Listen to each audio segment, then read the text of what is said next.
everybody, and welcome back to Producer's Corner. I'm Randy Younger, and today I'm going to talk about a really interesting subject I think that will relate to a lot of us, and that is, why don't my mixes translate? Why can I make a mix and in my studio with my speakers or my headphones or whatever, it sounds amazing, and then as soon as I go to the car or my friend's house and I play it, it sounds horrible, and I'm panicky, like what is going on? That's called non-translating mixes, that your mixes don't translate from where you listen to them and where you create them to any other environment or any other space. So today we're going to cover why that is, because I know you've all run across it at some point in your mixing career. The three biggest reasons really have to do with your speaker placement, not so much the speaker quality themselves, although that does play a little bit of a role, but the speaker placement, how your room is equalized and the acoustics in the room, and then whether or not you're mixing with headphones. Headphones are not generally flat. For example, EQ-wise, for example, if you listen and you're mixing on, just consumer level Dr. Dre beats by Dr. Dre, they have a lot of bass response in them, and really it's accentuated. So if you were to mix to those, to compensate for that, you would actually be pulling bass out so that it would sound right. I'm going to go into that in a little more detail in a minute, but of course, room EQ and putting your speakers in the wrong place, these are really important factors. And so we're going to talk about that in a little bit, but let's really talk about what's going on. What are the fundamental things that are happening that cause this thing to happen to your mixes? And that is this. Let's look and let's say that this is the response curve, the EQ response curve of my room.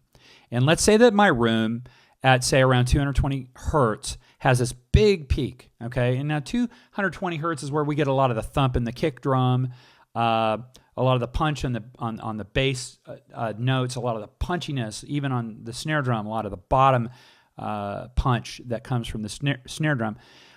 That's where a lot of that punch and drive comes from, is in that range right there. And so if my room is already punching that a lot, what's going to happen is it's going to sound too much. It's just going to overwhelm me. It's just, hey, that's too punchy, that's too boomy. I need to pull that thing back. So what you'll do in order to get it where it should be to what your ears think is right, you're going to actually compensate by the same amount of energy. You're going to actually suck it out of the mix. And that's what's going to go onto your mix. And then let's say right at the roughly 500 hertz range, you have this big dip. And you're like, wow, I have no mid-range, no low mid-range on this thing at all. So what am I going to do? You're going to bring it up. So you're going to create this spike, this big pushed region right here. And then you're going to have another cut, let's say around 3 kilohertz. And that's where a lot of detail, even though that's where the ice pick region is, where it really hurts your ears if it gets too, it's very piercing, the dog barky kind of region of listening. It's also where a lot of clarity in vocals comes from, a lot of enunciation, a lot of things that are happening to make a vocal intelligible are happening in that frequency range. And so it's going to be too bitey for you, and you're going to compensate for that because it will actually physically hurt you, so you're going to pull it down so that it doesn't hurt you anymore. So your resulting EQ curve is going to look like this one on the bottom, and what that'll sound like is there will be no punch, there will be no clarity, and it's going to be boxy. You're going to have this kind of thing going on. So it's going to sound like utter crap. And it's not because it didn't sound great to you. It sounded great to you, but your room and your speakers lied to your ears, and you tried to compensate for that lie, and this is how you did it. And so, but that's what went into the information onto the recording, and so that's what goes out of the mix room and into the cars and speakers of your friends and so forth, and they're like, dude, you need to learn how to do this. So, or do that. So we're building crap into our mixes that's coming from the room lying to us. So let's look at that a little bit. When you set up your room, there's a lot of reasons why that happens, by the way. One of the reasons is you don't take any care to where you put your ears in the room, to be in the right sonic space in the room to even listen to your speakers, and your speakers may be in the wrong place as well. So ideally, this is kind of the typical room setup right down here that everyone pretty much uses when you're dealing with a rectangular room. and which most of us are dealing with non-angled rooms. It would be really great to be able to afford one, but most of us can't. Okay, so this is the traditional setup, and one of the things I want you to notice here is that this 37% point from the front wall, and by the way, you want your mix position to be in the long direction of your room, not the short direction of your room, okay? And there's a lot of reasons for that. But one of the reasons is because we have to deal with the half wavelength point of the room. So here's what's going to happen. If you're sitting in the middle of your room, a lot of the energy of the sound waves that are propagating from the front of your room to the back of your room and then bounce off the back of your room and they come back this way. So you've got sound waves traveling this way, you've got sound waves traveling this way. Where they meet and where in their waveform they meet, one of two things can happen. And it always happens in the halfway point, in the half wave length point of the room. And in the middle of the room, it doesn't matter what frequency you're at, every single frequency has a half wave point right in the middle of the room. So what happens is some of those frequencies we're going to have they're going to be additive at that point, okay? The sound pressure is high from the front wall and it's high from the back wall, so it actually is higher than it really should be to our ear, but our ear feels it at that frequency is much louder than it actually is because it's called constructive interference. It's actually a standing wave of constructive interference at that frequency. So we get an artificial elevation of that. Or the other thing can happen is we have a high pressure level coming from the front from that wave, and we have a low pressure coming from the back wall, and they meet like this where one is high and one is low, and they cancel each other out to zero. And that's how noise cancellation headphones work. They cancel the sound out by giving the opposite negative waveform to your ear. And that can happen in your room. And so if you want me to prove this to you, it's very simple. If all you do is go walk around your room and listen to a song, especially a very bassy song, it's really easy to tell in the bass. Just step around and see how the room behaves to the sound. The sound isn't changing. That song is mixed with a specific, frequency range to be put out, and you're going to walk around in some places you're not going to hear any bass, and in other places you're going to hear more than you imagined that song had. Okay, so placement is extremely important. The other thing is your speakers do need to be angled in this equilateral triangle here, the 60 degree, 60 degree, 60 degree thing. That is what you really need to do to set up your speakers. So when I set up my speakers in a rectangular room, I find the 37% point to the room. Then I find the 37% point between my ear and the wall, and that's where I place my speaker, and I aim it directly toward the ear in the 60 degree angle. The next thing you need to really do is begin to treat your room. And the number one kind of thing that happens in any room is that the bass is just completely out of control. So right angle corners are what are called bass reflectors, and they tend to really accentuate anything in the low frequency range toward the listener. So if you look at the right angle, all of the bass information is going to bounce off the one wall, bounce toward the other wall, and back to your ear. And so it just tends to collect there and then reflect and aim just kind of right at your ears wherever you are in the room. And so what you really need to do so that the bass doesn't get amplified from the corners, in fact, they build what are called bass reflex speakers to leverage that phenomenon. But what you don't want it leveraged. You want to know what the real bass is going to be, not the fake bass that's coming because of your room acoustics. So you need to trap the bass in your corners. That's going to come with use of things like rock wool, which you can get from Lowe's or online. Those are fairly inexpensive materials to treat, but make sure that you research rock wool and the right density of that wool for bass treatment. There's many, many videos out there. I'm not going to go into them, but there's tons of videos. But rock wool is usually what most people use when they're treating their own room. And then I cover it with burlap because rock wool itself is not very pretty to look at, but it can be a cool effect if you kind of want a grungy looking room. But I like a more pretty room, and I use burlap to encase the rock wool.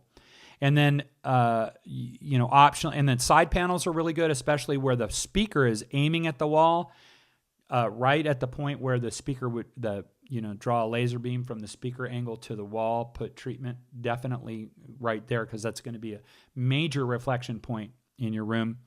And this room is really too short. They just have the side treatment kind of right at the desk, which you can also do. I have a cloud treatment above my head to do a little bit of sound and absorption taming there. And then I don't have a rear wall diffuser. I don't really need one because of a very long room, but also I have a big couch here that acts as a bass trap. So a lot of that energy is being sucked into the space between the couch and the back wall, and I have a carpet on the wall for high frequency taming. And so it tends to do a really good job of keeping that. And so you'll find a lot of mixed rooms will have a couch actually right at the 37% position from the back wall, because that would be a good place for a listener to listen to your mixes, because they can't be in mixed position. So the next best place is 37% from the back wall.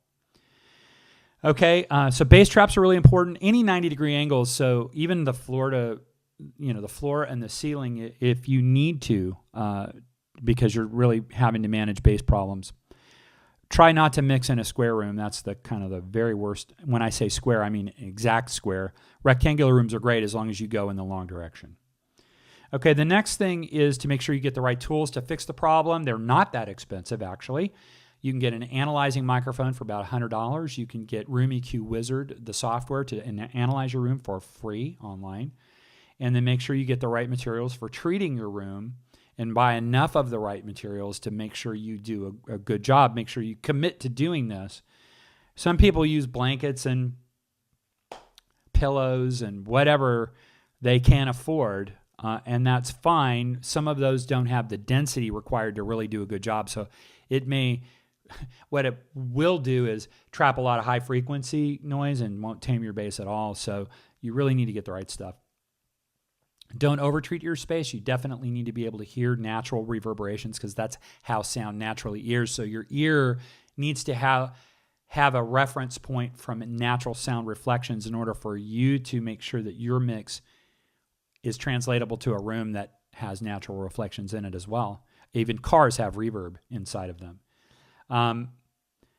Make sure you place your speakers, then do your analysis when your room is set up. But before you've treated it, take a before measurement, then begin treating your corners, measure, treat, measure, until you've gotten it as flat as you possibly can just doing treatment. Once you've done that, the final step, and this is a really important final step, and I'm going to tell you, I would get argument from guys who mix in $1 million mix rooms because their rooms are perfect. And I'm not talking about that. So we don't even need to go there. They would never use this tool. I'm using it because I don't have that kind of angular, acoustically designed mix room. I've tuned my room as good as I can, but I can't get everything out of it. So using a tool like Room EQ by Math Audio for $99 to go the rest of the distance, to take out whatever I can't do with room treatment, is a pretty good step. In fact, I would say it's a required step for you to get your mixes translatable. And in fact, if you couldn't treat your room, but you could use Room EQ, and you could make sure that you always listened within a very small space of that ideal sweet spot listening position, that would contribute probably more than any single one thing would. Okay, so I think it's a requirement. It's only $99. It is a plug-in that when you put the plug-in in, you use your analysis mic, and then it does a frequency sweep of the room, and it figures out what's wrong with your room, and then it gives the opposite curve to try to correct it as much as possible. If your room is treated really well, it doesn't have to do a lot of correction, but it can get you that last little bit to really sweeten your room. And when you have a sweet room that's flat, you're going to have sweet mixes as well. As long as you can hear right, as long as you're a good listener, you have a good ear yourself, because you could have the best room in the world and you don't have great ears for mixing, and this isn't going to solve your problem. But if you have good ears, and I'd say most people who are watching this video probably do, these things are really going to make it work for you. Let me give you an example. A friend of mine, really one of my best friends, is a producer and a mix engineer, and he's produced and a composer and done TV and film, and he's done Elton John, Michael Jackson, Madonna, Shaka Khan, a lot of others. He's mixed and produced. Well, he hasn't produced, but he's mixed them, and he has this beautiful studio in Nashville in his home. Beautiful, gorgeous, no expense spared. Very high-end monitors, room treatment and all of that, but he didn't have an audio room treatment acoustics guy come in and do it. He just put some treatment up, and it's very attractive and everything. And that's the thing, it's very deceptive. It looks like, phenomenal room, but he was sending me his mixes and they just weren't very good. And I've heard this guy's mixes, and they're, when he's at a studio in New York or Nashville or whatever, and, he's using those tuned rooms, his ears are amazing. But his room, he was mixing to what his room was telling him, and it was lying to him. And his mixes were coming over to my room, and my room is tuned, and I was like, oh man, what are you doing? So I went to his studio, and we spent an hour doing this with Math Audio Room EQ and Audio Hijack and Soundflower. Set him up, took about an hour, did the analysis. He mixed the song that he had mixed just prior to me doing that. He remixed it. And I left, I came back down here, and he mixed it, and he sent it to me, and it was magic. It was so good. And I'm like, I was jealous. The guy's a freak. He's so good. You can be a freak, and if your room is wrong, you're never going to get it. You're never going to get it. And he was A-Bing his mixes. He was comparing to other mixes. Still, his ears know how to listen properly. If you just mix by A-B, where you compare to your favorite mix and you say, okay, I want mine to be, and you start steering yours to that, but your room and what you're hearing is all wrong, you're teaching yourself to listen wrong. That's the worst thing you can do, because you'll never have a good reference point. You should know that if you walk into a flat, perfect room, you should be able to kill a mix. Just nail it. And, I don't even really use A-Bing much anymore. I just do it to kind of get a general feel for the sonics as a starting point, and then I don't listen anymore. And then I do my own thing, because I don't want to be colored by what they're doing. I want to have my own ingenuity and creativity when I'm mixing. But, just to kind of get a ballpark, I'll A-B, some things, and then I'll stop it, and then I'll mix. But my room is flat, and my mixes are going to come out right, and they do translate. Car, earbuds, phone, boombox, whatever, they translate. And that's what you need to do. The last thing I will say is you don't necessarily need to get a plugin. And by the way, IK Multimedia has ARC 2.0, which is exactly the same as Room EQ, pretty much. Does exactly the same. I should say it does exactly the same thing, but it comes with an analysis mic that's $100.